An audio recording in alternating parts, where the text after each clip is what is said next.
Hello and welcome to the Run Testers. My name's Nick and this is our first run review of the Brooks Hyperion Elite 5.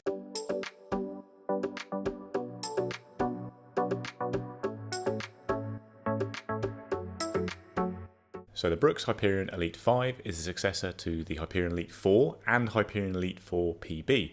Brooks released two versions of the previous model of their carbon plate shoe. The first had their DNA Flash nitrogen-infused EVA midsole, and then the Hyperion Elite 4 PB used a new Peba foam called DNA Gold, which just made it a lighter, better, faster shoe all round. And with the Hyperion Elite 5, we've now got a carbon plate racing shoe completely modelled around having that DNA Gold. So it really should be the best Brooks racer yet. That's what we're all hoping for from the Hyperion Elite 5. So the price has gone up a little bit compared to the previous models. It's $275 and it was $250 for the previous models. Don't have the UK price confirmed yet. Brooks tends to have the UK price a little bit lower than the US price when it comes to the carbon plate racing shoes in its range, but we don't know that for sure because some models have the same price, some are actually even more expensive in the UK. Brooks say it's a little bit lighter than the Hyperion Elite 4 PB, weighing just under 200 grams in a men's US size 9. Now I've got a US size 10 here, which is a UK 9, and actually I've got quite different weights on my two shoes. One is 203 grams, and then the other shoe is 212 grams, so that's anywhere between 7.2 and 7.5 ounces.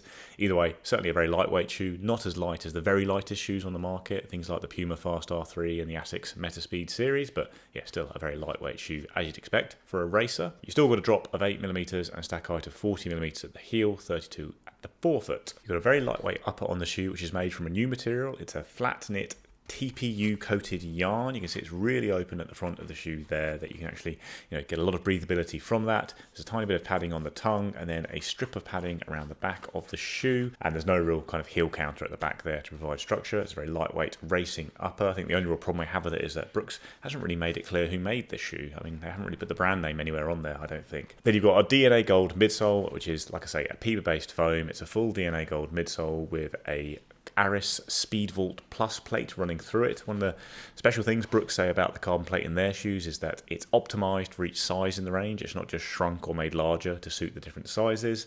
And you can see you've got this quite unusual geometry on the shoe with these little orbs sitting on either side around the midfoot. Brooks said this is basically a way of getting a cutout into the shoe, so to reduce the weight of it overall, but still providing some kind of foam there to push against and provide a bit of structure and stability. You can see you've also got a little sidewall of foam on the medial side to try and create more stability there, because it is a bit narrow around that pinch point, which is often a problem with carbon plate shoes in general. So Brooks has taken some steps to try and remedy that. Then you've got a very thin rubber outsole, which is called Speed Tack. It's just 1.5mm thick, which Brooks says basically means they've been able to put more bouncy Peba foam into the midsole than they had on the Hyperion Elite 4 PB, while still sticking to the World Athletics limits of 40mm of stack height. So yeah, that thin outsole might not be as durable as maybe we've seen thicker materials on the past, but it means you've got more bouncy foam in the midsole, which should improve the running experience. So the fit for me in the Hyperion Elite 5, I'm a size 8 in the UK, this is a size 8. It's quite a roomy shoe. There's definitely more space before my big toe than I experience in a lot of shoes in a UK size 8. And it's quite a roomy forefoot as well. Brooks generally makes shoes that are a little bit more accommodating for people in comparison to some of the other race shoes from other brands, which are a little bit leaner on the feet. So there's definitely a lot more space in this shoe than I would normally have in a UK size 8. So you might want to size down half size. In the first run I did in this, it was absolutely fine, and it locked down very nicely, and I didn't have any issues at all. No issues with the heel either. I felt very comfortable, felt like it was firmly on my feet, and it also has this sort of slightly stretchy upper as well, which means it gives you even more flexibility around the forefoot to keep your toes nice and comfy. So I would stay to my UK size 8, but some of you might want to size down half size. So when it comes to the fit of the Hyperion Elite 5, I've got my normal size here, which is UK 9, US 10 for Brooks. That's the size I use across the Brooks range, and I do have a good fit with the shoe. It's very similar to the fit and length you get with Hyperion Elite 4 and Hyperion Elite 4 PB. As someone who is sometimes in between sizes, a little bit small for my size, I've got quite a lot of room in front of my toes, but I don't think I'd want to go half a size down. I think it's the right fit. It's felt very good on the run in terms of length. Good hold around the midfoot.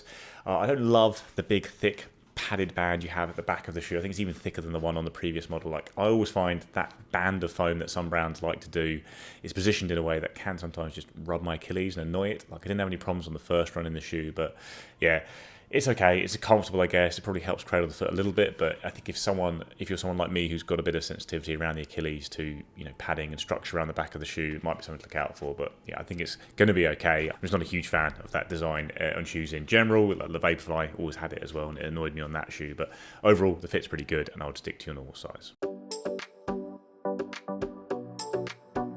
Okay, so the first run I did in this shoe was a park run at my fastest possible pace. So I had a bit of a jog around in it beforehand, and then I did Preston Park run in Brighton, which is the one I do all the time. My PB on that course is about 18:12 when I was quite fit. At the moment, I'm trying to get back to that, and I ended up with an 18:36. And the shoe was really, really good. I was a big fan of the Elite 4 PB. I thought it was really good for short distances. I ran one of my fastest times in that shoe over the same park run this year. And this is more of the same. It feels like a shoe that is very responsive. It's definitely not as aggressive as you get in some super shoes, things like the Hoka CeeLo X1 2.0. That just feels a lot more aggressive on the feet. It feels like it's tipping you forward. It feels like there's a bit more bounce in it. Definitely feels like a shoe that's making you run in a specific way. This doesn't. I think it feels a little bit more natural. It definitely feels fast on the feet. You do get a nice bit of bounce back from it. It's not the softest super shoe out there, but this foam is really, really good. This DNA Gold, it just feels like a nice balanced foam. So if you're looking for a super shoe that sits in the middle and you don't want to have a really soft bounce, something like the Saucony Endorphin Elite 2, it's a nice option for that. I definitely think it's a more accessible super shoe for a lot of people. For me, after that first run, so I found it to be really as good as most other race shoes that I would wear at that distance, and I found it to be really, really fast and felt like I could pick up the pace nicely.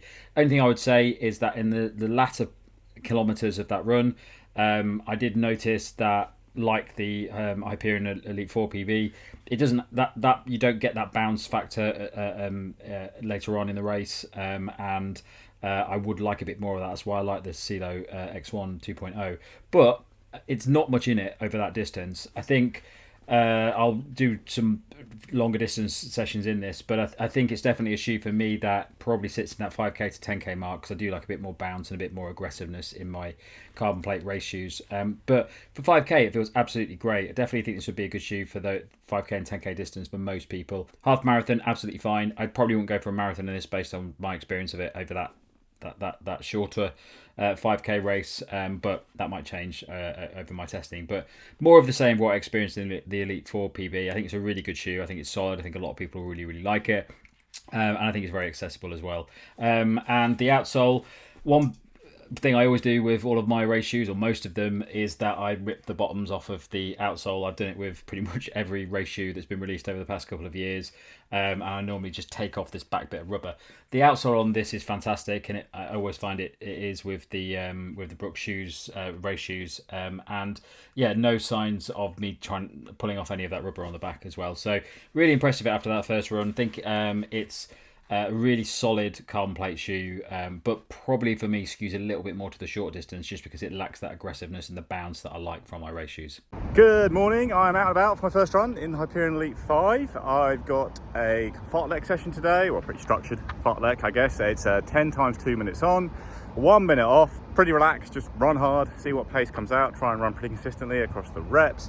Just done a nice long warm up in the shoe, which feels good, nice and light, nice and bouncy. Looking forward to actually, running fast in it now. Very big fan of the Hyperion Elite 4 PB. I like this foam a lot, so interesting to see what happens in a shoe that's, I guess, been built around the foam a bit more to get the most from it. So nice relaxed session, good hard run in the heat. It is a muggy day here, as we said. It's going to be very sweaty at the end of this, and we'll see how it feels.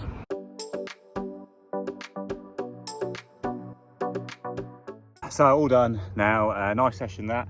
Good little grouping. I think everything was in with about kind of 3:14 to 3:19 pace on the reps, and felt pretty controlled at that. So that's kind of notional 10k pace, half marathon pace if on a really, really, really good day. But pretty more like 10k pace, and felt controlled. Shoes, they're really nice. Yeah, they definitely have a bit of spring to them for sure. I think they've probably got a bit more spring than the Hyperion Elite 4 PB. I might go back and do a quick run on both shoes at the same time, just try that out. But yeah, they do feel a little bit more bouncy, but I just really like this foam. I just think it's a really well balanced one. Like, it's not super squishy like the Endorphin Elite 2 or anything like that, but has got a bit more squish than some foams. I think it's probably a little bit more squishy than maybe the foam on like the Pumas, you know, the Nitro Elite aliphatic TPU stuff, and it's got a nice amount of response as well. It's you know, it's well balanced, it rolls through nicely, the shoe. It's not overtly rockered like some of the models on the market now, which, you know, I do like a really rockered shoe, but this feels really nice, quite natural. I think it's a little bit less stable than the Hyperion Elite 4 PB. Had a couple of dodgy moments with, there's a bit more of a cutout there where those little spheres are and on the inside, and something you'll notice when rounding corners at speed if you worry about that kind of thing, but it's not you know, crazy unstable or anything like that. And yeah, all around felt really poppy, felt really light, really nice. Like, it did feel like a really good carbon shoe. And yeah, so a little interval session like that was good for just seeing how it feels. Get some sustained speed work in it over next week. I'll probably race in it next weekend, actually. I think I'd like to give them a go in a race unless something random turns up in the week. And I think Brooks has made just huge strides, like with the Hyperion Elite 4 PB, and then this shoe, just this foam is really good, and that's what they needed. And this shoe, I think, just maybe feels like a slight uptick in terms of springiness compared to the 4 PB, but I'll go have a little run in both. Got a nice long cool down now, just trying to ease the muscles. I did some proper strength work yesterday, first time in a while with a friend, like real squats with a squat rack and stuff, and I'm not used to that, so my legs hurt quite a lot. So I did get back after that run and do a quick run wearing the Hyperion Elite 5 on one foot and the Hyperion Elite 4 PB on the other, and I did feel there was a little bit more bounce and punch from the Hyperion Elite 5. I do think you can feel the extra Peba foam in the midsole of the shoe, and I think the geometry maybe has been designed and tweaked a little bit, I would say, to exaggerate the bouncy feel you get from it. The Hyperion Elite 4 PB still felt very good on my foot. It's a very natural, fast feeling shoe that I've done a lot of hard runs in this year, and I really like it, but I do think the changes you have here on the Hyperion Elite 5 have improved the shoe, mainly in just adding, I think, a bit more bounce. So early verdict on the Hyperion Elite 5, really enjoyed it on that first run. I do think this is a good shoe and a progression from the Hyperion Elite 4 PB, which I really thought was a very good carbon plate racing shoe as well. This DNA Gold foam is the key to these improvements that Brooks has made in their carbon plate range. It's just, you know, a much better, livelier, bouncier, lighter foam than what they were using in the past with those nitrogen infused materials. So yeah, looking forward to getting in the Hyperion Elite 5 again. I do think we have got, you know, a really good racing shoe here. We'll see if it can compete with the very best shoes on the market. For me, things like the Asics Meta Speed series, the Puma Fast R3, you know, really exceptional racing shoes.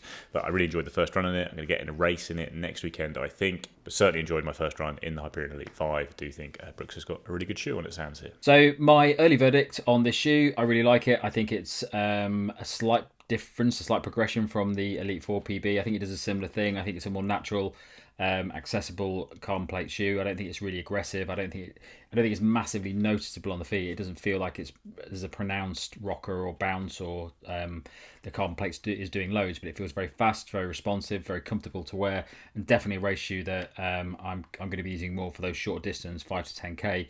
But I don't think I'll take this up to marathon. But yeah, I think it's a fantastic shoe. Definitely in the upper echelon of carbon plate race shoes nowadays, whereas Brooks weren't really there previously. But since I tested the Elite 4 PB, I've been really impressed, and I think this is more of the same. Really nice ride, solid all-round racing shoe, and I got some nice compliments on it from other runners at the park run who said it looks amazing. So it's a big plus point if that's what you go for. But yeah, really impressed with it after that first run, and looking forward to doing some intervals in it and possibly a 10k race at some point soon.